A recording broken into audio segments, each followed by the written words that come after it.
Hello everyone, welcome to Merlin's Manor. Today I'm going to be talking to you about some games that I'm excited that are coming up in 2021. And well, one of them is actually an expansion that's probably going to come up maybe in 2022, but I still wanted to talk about it, and that is the expansions to Everdell.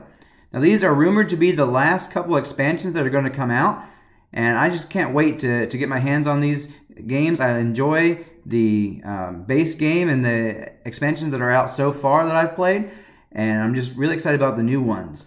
If you saw my top 10 video, you know Everdell made my number 2 on the list, and so I can't wait for this to come out. Now the first expansion that's going to come out with it, well they're both going to come out at the same time, but the first one I'm going to talk about is New Leaf, and they're going to be apparently a train station and critters kind of around those kind of area, and so I'm not sure what all is going to be in there.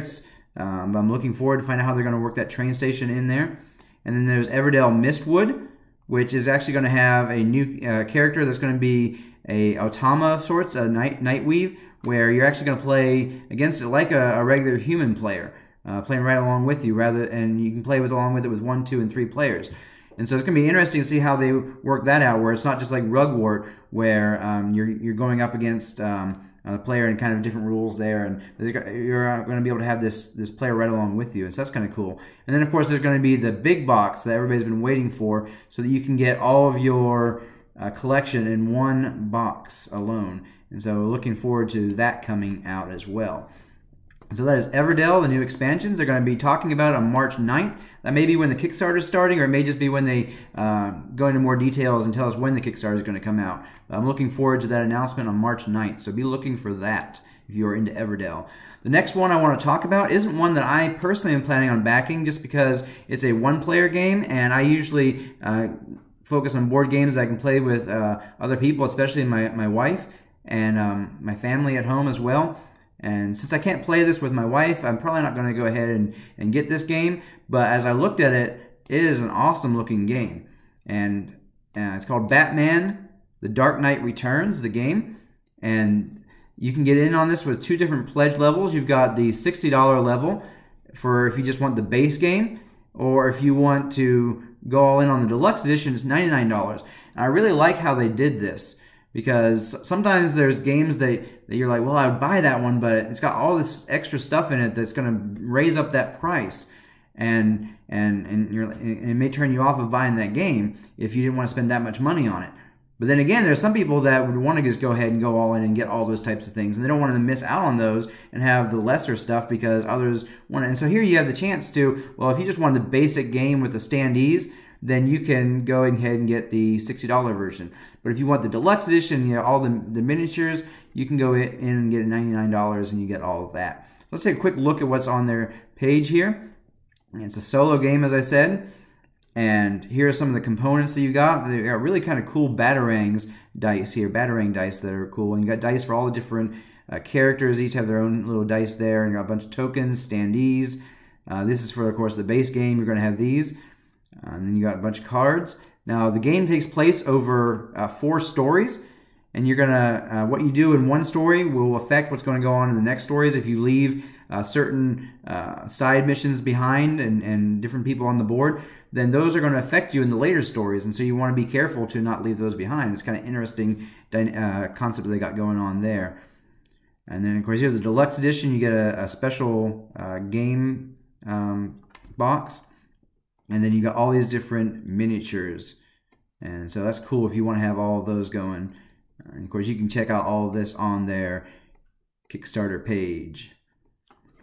So that's Batman, The Dark Knight Returns. Now, the next one I'm excited to get, and I'm going to be backing, is Aries Expedition, the Terraforming Mars card game. And I'm excited about this one because if you saw my top 10 video, you know that Terraforming Mars, the main board game, is one that's way up high on my list. I listed as number 3, but it really fights for number 2 or number 1 even. So it is right up there fighting for my affection there as far as a board game goes. And I really enjoy Terraforming Mars. I haven't actually bought a hard copy for myself. I play the digital version, and then I played many games with my friend over at his house, and my wife and I enjoy playing with him. It just hasn't been one we felt the need to get because we always just kind of go over to his house and play. But when I look at this one, even though it's very similar to the regular Terraforming Mars game, it's a streamlined version where you can get it to the table a lot quicker because you don't have as much a board and everything else is going to be going on setting up. And you can play it quicker. It's got about 60-minute play time, whereas I think the regular Terraforming Mars is closer to like 2 hours. And so it's a game that you can get to the table a lot quicker and easier and play quicker. And also they've got a few extra things that are kind of cool about it too, that kind of will fill a different need for us when we're not over playing with our friends. And so let's take a look what you got here. Of course, you got a much smaller board. It's got, instead of having a bunch of places where you can place tiles, all kinds, it's just got room for the ocean tiles, which you are going to flip over as you get those ocean and get their benefits there.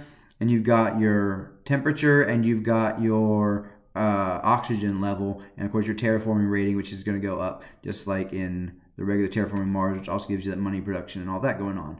So you got that going on, as the board is a lot smaller, and you're not putting those cities on, you're not putting greeneries on there and all the other types of things that we put on there. It's very streamlined, right to the point. And then here we have a new mechanic that's being added to the game. It's very similar to Race for the Galaxy, where you have a planning phase where each person will choose a card of what they want to do in the next turn. And you're not going to be able to discuss with others what that's going to be other than in the co-op mode. We'll get to that in a moment. But you will decide, do I want us to do development? Do I want us to do construction? Do I want us to do action? Do I want us to do production or research? And you're hoping that you choose something that somebody else has choose something else, so you'll get to do multiple things that turn, because everybody will get to do what's chosen, but whatever's not chosen, you won't get to do that turn around. And of course, if you also, just like in Race for the Galaxy, what you chose is going to give you a bonus if you were one of the ones that chose that action. So you get a little extra thing that you can do there. And of course, here's the different phases, as I mentioned earlier. You can look all that up yourself on their Kickstarter page. The next thing I'm kind of excited about is this co-op mode. I think it's going to be an interesting thing for my wife and I to play from time to time, where it's very similar to the solo mode, where you're trying to get Mars terraformed in a certain amount of time. And you also have this extra added goal of having a certain terraform rating average between the two of you. And so it's going to be interesting to see how this works out as a co-op, where you are kind of working together instead of against each other. And you're able to even trade cards with certain mechanics, and you're able to also discuss which phases you're going to do, so you don't wind up, because that'd be really awkward in a two-player game if you wind up doing the same one, because there's not a whole bunch of chances for other people to choose something. So here you get the chance to say, well, I'm going to do this phase and I'm going to do this phase. So I'm looking forward to the co-op mode in this one. Of course, they have the solo mode. And one other thing I want to talk about is the dual-layered player boards. This is a nice addition, because in the original Terraforming Mars game, you had these flat boards where you could easily knock and everything's gone awry, where you don't know what was my production, what was my this and that. And so it's great to see that they've got these boards now that before you had to go ahead and buy specially made boards that would have the places where you put the cubes. Here they have the dual layered boards already coming with it, so you don't have that easily knocked around type thing there and losing track of what you have. And of course you got there's the ocean tiles and all the different cards. Here's the victory point tokens. Instead of putting greeneries on the board, you will just collect these forest tokens. And then you got, of course, a bunch of cards. And one of the advantages for getting in on the Kickstarter is you will be able to get all these extra cards that are milestones for stretch goals. And so if you enjoy Terraforming Mars, I'd highly recommend getting Aries Expedition. It's $39. And so check that one out if you enjoy Terraforming Mars, or if you haven't had a chance to play Terraforming Mars. This might be a good introductory level to it, as it's a much quicker and easier setup and playtime. The next one I want to talk about is Creature Comforts. And Creature Comforts is the first game that I kickstarted. I got in on it right before the Kickstarter ended. And I hadn't heard about this prior to like a few days before I actually decided to kickstart it. And I heard about it through Facebook Wingspan game, because they actually, and I want to show you this first off, made mention of the fact that they were going to be featured as well as Everdell and Fossils are featured as board games that you can actually play to increase your creature comfort in the game. And so I already was interested in when I heard that they were going to have the Wingspan and Everdell, because I like both those games in there. And so I checked that out, and I saw what all they had to offer as part of the Kickstarter version.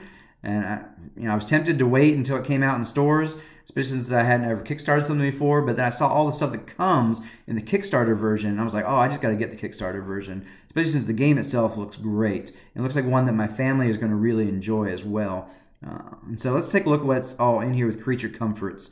You've got lots and lots of things coming with the game, and some of it's Kickstarter related, and some of it's you get at retail. You just kind of have to look for yourself to see what all that is. I'm not going to go through every little thing. You got wooden creatures. It's a worker placement game, and so you're going to be placing those workers in different places, and then you're going to be rolling dice. You got community dice, and then you have your own personal couple of dice that you're going to roll, and then you use those dice faces to pay for the resources that you've gone after with your workers. You also have lesson learned tokens for when you weren't able to get something that you put your worker out for because you didn't have the right dice for it. You also have, this is the early bird token for the first player token, and you got lots of different stuff. I'm not going to go through all of it.